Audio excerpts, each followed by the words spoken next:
Hello दोस्तों। आज हम लोग एरर के कुछ इंपॉर्टेंट क्वेश्चन करेंगे जो कि परीक्षा में बहुत पूछे जाते हैं।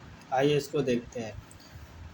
हमारा पहला क्वेश्चन कह रहा है कि आइदर ही और his friends has broken this chair. Okay. और डी ऑप्शन में लिखा है नो एरर। अब इसमें आपको बताना कि किस पार्ट में एरर है।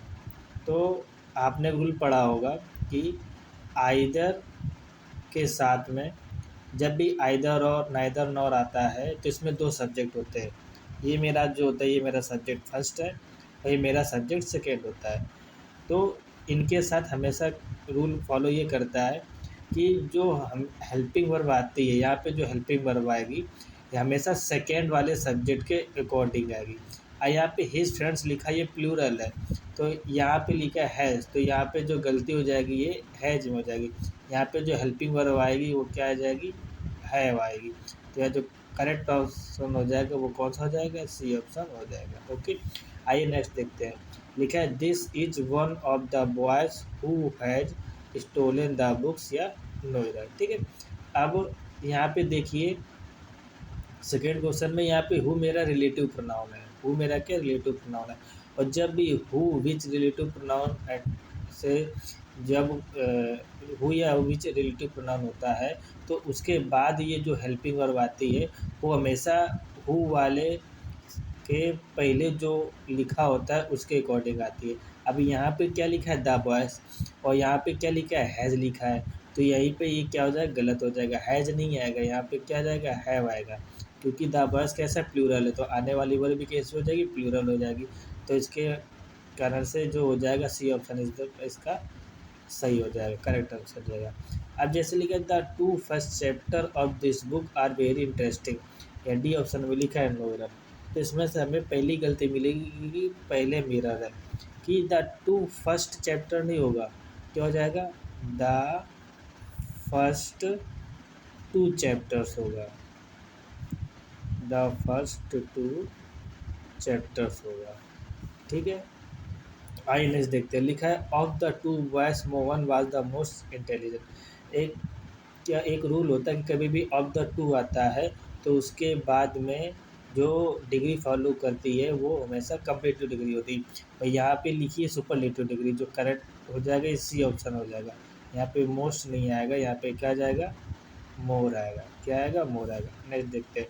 लिखा है hardly had he gone to bed than a thief broke into the house. कभी भी हार्डली आ जाए, स्कार्सली आ जाए तो इसके साथ हमेशा जो कंजक्शन लगता है वो लगता है वैन। अभी हार्डली के साथ यहाँ पे क्या लगा है, देन लगा है। इसके लिए जो करेक्ट ऑप्शन होगा वो कौन सा हो जाएगा, सी ऑप्शन करेक्ट होगा। यहाँ पे देन को हटा देंगे, यहाँ पे क्या लगा देंगे, वैन। ठीक। और हार्डली एक निगेटिव वर्ड भी होता है, मतलब जिस सेंटेंस के साथ अटैच होगा उसके साथ में नॉट नहीं आता है। ओके। नेक्स्ट देखते हैं। लिखा है despite of a good monsoon this year the production of food grains in the country did not go up. तो इसका कौन सा ऑप्शन होगा, ए ऑप्शन करेक्ट होगा। डिस्पाइट ऑफ, डिस्पाइट के साथ में कभी भी प्रीपोजिशन ऑफ नहीं होता है।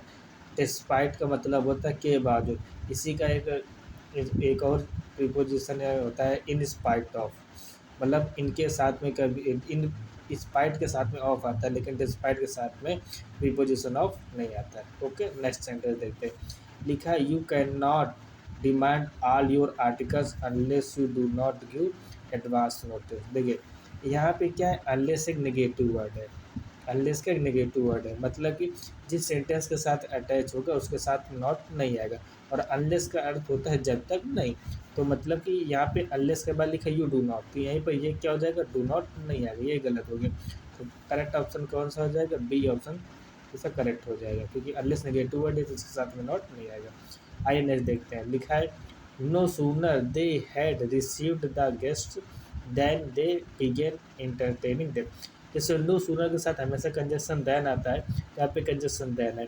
नो सूनर एक नेगेटिव वर्ड है, इसके जिस सेंटेंस के साथ अटैच होगा उसके साथ में नॉट नहीं है, इसमें नॉट नहीं लगा है। देखिए जैसे नो सूनर होते हार्डली स्कार्सली, उसे सेमी इन्वर्जन का रूल फॉलो करते हैं। मतलब कि इन शब्द के बाद में हमेशा पहले हेल्पिंग वर्ब आती है। इसमें पहले क्या क्या सब्जेक्ट, तो यहीं पे क्या हो जाएगा, इसका गलत हो जाएगा। मतलब क्या था कि ये जो हैड हेल्पिंग वर्ब है ये पहले आएगी, मतलब नो सूनर हैड दे होगा। ओके, आई अंडरस्टैंड देखते हैं। लिखा है it is high time that political parties take a more responsible role to help the. एक रूल होता है कि कभी भी इट इज़ हाई टाइम आ जाए, इट इज़ हाई टाइम आ जाए तो इसके बाद जो सेंटेंस बनाते हैं वो हमेशा सिंपल पास्ट टेंस से बनाते हैं या पास्ट इंडेफिनिट बनाते हैं। तो इसमें जो करेक्ट ऑप्शन हो जाएगा वो सी हो जाएगा। यहाँ पे टेक नहीं आएगा, इसकी जगह क्या हो जाएगा, टूक आ जाएगा। सिंपल पास्ट टेंस में बना देते हैं। ओके, आई नेक्स्ट देखते हैं। लिखा है I asked him that why he was late या नो एरर। अब देखिए यहाँ पे ये डैट डैट का सेंटेंस लिखे आई आस्क्ड हिम। जय ये जो सेंटेंस है ये इंट्रोगेटिव सेंटेंस का है, और इंट्रोगेटिव सेंटेंस में जब लोग कॉमन वेटेड कॉमा हटाते हैं तो वहाँ पे क्वेश्चन वर्ड भाई कंजक्शन लगा। तो जब भाई आता है और सेट टू को आस्क में कन्वर्ट करते हैं तो वहाँ पे डैट नहीं आता है, क्योंकि डैट असर्टिव सेंटेंस में आता है। इसलिए जो करेक्ट ऑप्शन हो जाएगा इसका बी ऑप्शन ही करेक्ट हो जाएगा। ये बहुत ही इंपॉर्टेंट एरर थे जो कि पेपर में बहुत पूछे जाते हैं। अगर आपको वीडियो अच्छी लगे तो वीडियो को लाइक, सब्सक्राइब एंड शेयर जरूर कर दीजिए। धन्यवाद।